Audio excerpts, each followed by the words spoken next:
Welcome to the Fifth Disciplines podcast, where we talk about everything to do with people, brand, and systems. In today's show, we'll be talking to Jon Dario, the founder and director of the Retail Management Formula. He is also a speaker, consultant, and the author of AIM, How Managers Get Radically Reliable Results. So remember to subscribe and keep up to date with all our latest podcasts and insights. But let's dive into the show. Right, Jon, so happy to have you with us and welcome to the show. Thank you very much, Lindy. Glad to be here. Jon, for all our listeners, you've obviously soon to be publishing a book, but before we dive into that, can you tell our listeners just a little bit about your journey and how you got to where you are now? Sure, happy to. I'm basically a retailer. I went to college for marketing, graduated with a marketing degree, and immediately went into department store retailing with Macy's. And I spent a few years in the Macy's organization. Bounced around to a couple of other smaller regional retailers, most notably a regional sporting goods retailer called Herman's Sporting Goods.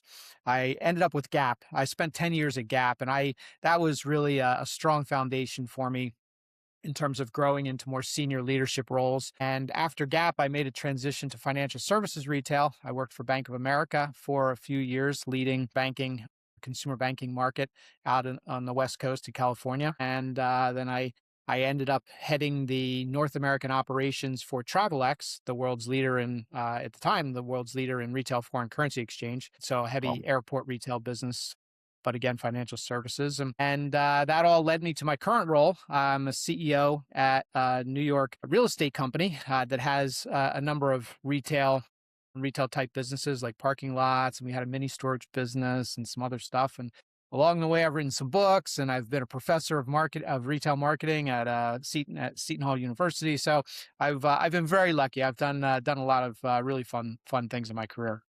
Yeah, it's interesting you worked at Gap. I remember growing up and Gap was, the thing to wear. So glad I'm speaking to someone from Gap. I hope you got lots of free clothing. I don't know about free, but I got some very, very good employee discounts, and I happened to be at Gap at the absolute sweet spot of when they were at their peak in the early and mid '90s, and it was a really great ride. And I actually had the pleasure of running their flagship store, the largest location in downtown Manhattan. So I had exposure to a lot of the best that Gap had to offer for sure. Oh, fantastic. And you looked good while you did it, eh? I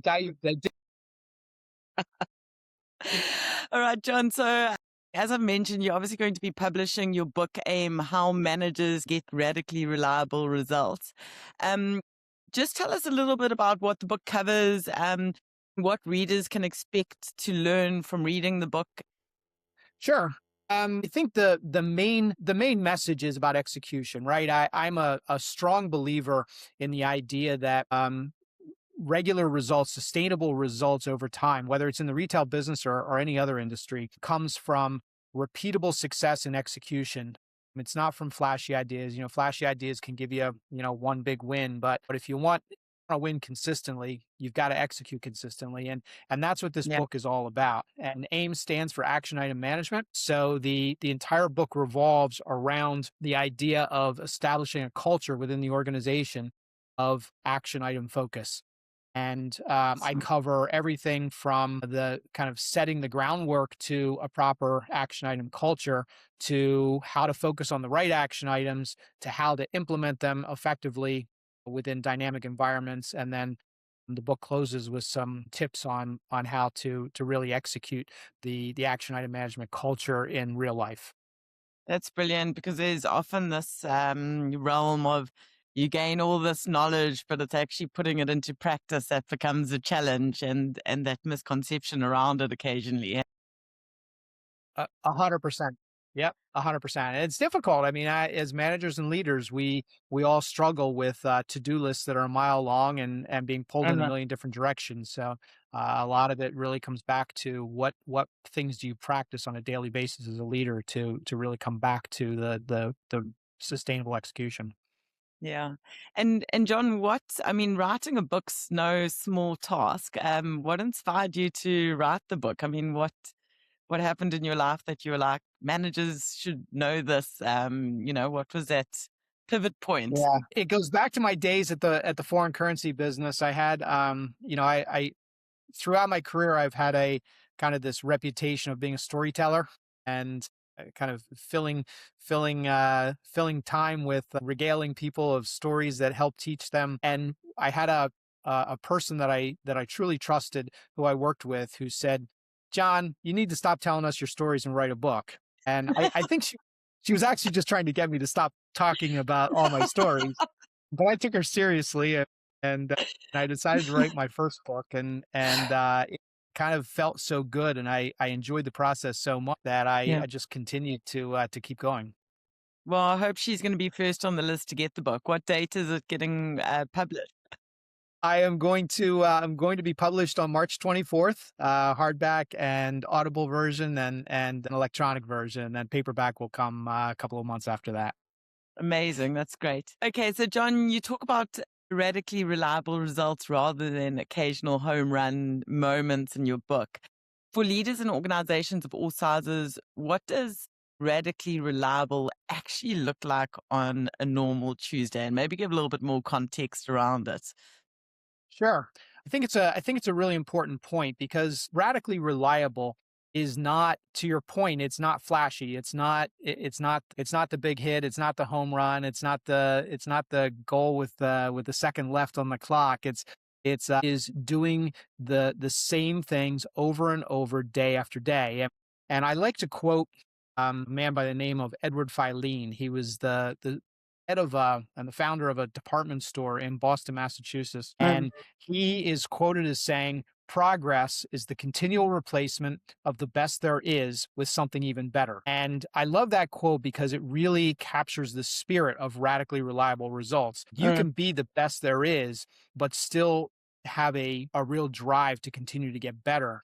And Yeah. it's incremental progress that makes the difference. So, on a regular Tuesday, to your question, it's the same thing as a regular Monday, but just slightly incrementally better. And that's a little bit better than it was on Sunday, and a little bit better than it was on Saturday. And if you just keep pushing the line a little bit further every day, it doesn't look like really obvious results from day to day, or a really obvious difference from day to day, but you're just delivering in a really consistent way.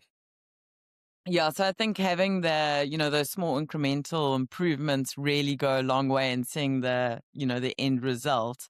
But at the same time, I suppose what you're saying is there's a lot of that element of awareness that there is always room for improvement. And I suppose that comes in with a little bit of Carol Deswick's, not yet or not there mindset kind of thing. That's a really insightful point.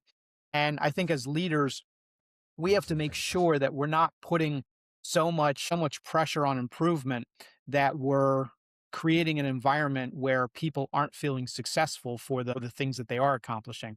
And if we truly Yeah. are delivering radically reliable results, there's a lot to celebrate. And I think it's a good time to bring up something that I call my leadership balance model. It is kind of a contrary way of viewing the typical um, continuum of management styles. So management styles are often viewed on this continuum. Where on one end of the continuum is the easy manager, who's nice to people and makes people feel great, and everybody feels successful. And then on the other end of the spectrum is the hard manager, and they challenge people and push people, and managers are often seen as one or the other. Sometimes they're seen as moving along that continuum at various times, which means they're unpredictable. I believe that it's not really a continuum, it's really a 2 by 2 grid where you can do both things at the same time.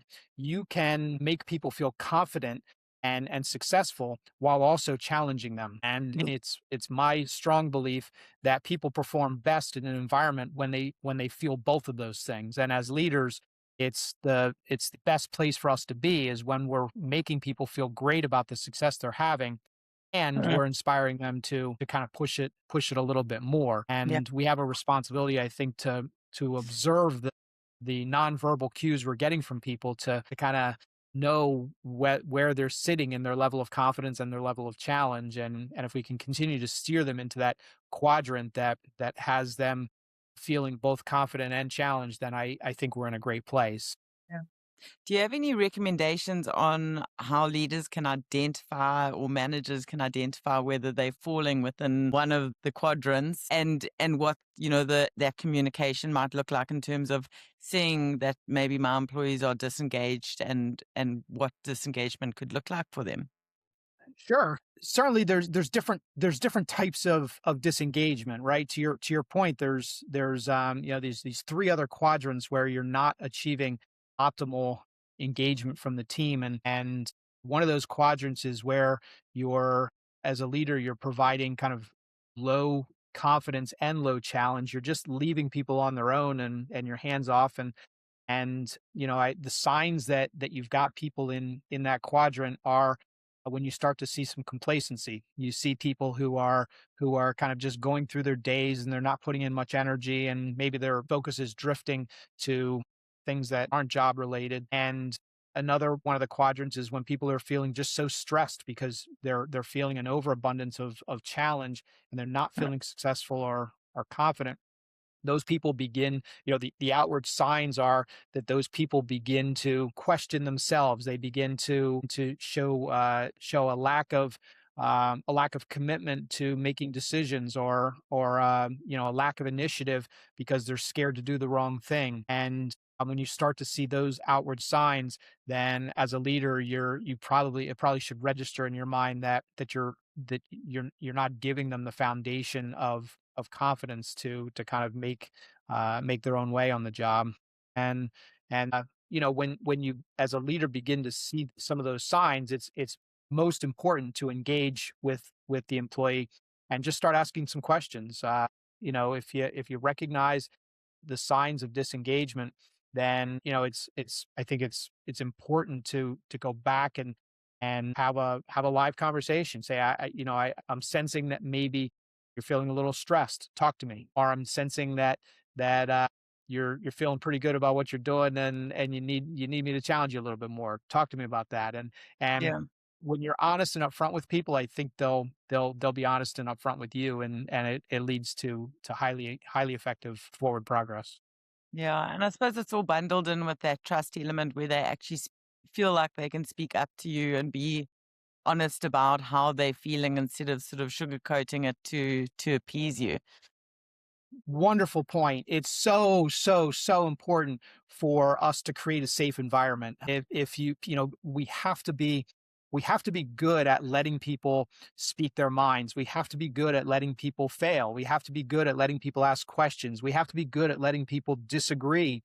And when all of those things are safe, and our the members of our team feel like they can just be real with us, then it opens the door to true conversation. And if we as leaders are truly accepting the what I believe to be the case, that everybody wants to be successful, then it's in our best interest to have those genuine conversations, because our job should be to help them achieve the success that they're craving. Yeah. Do you have any practical tools that managers could apply to build that trust and that open dialogue with their employees? Any recommendations that you have?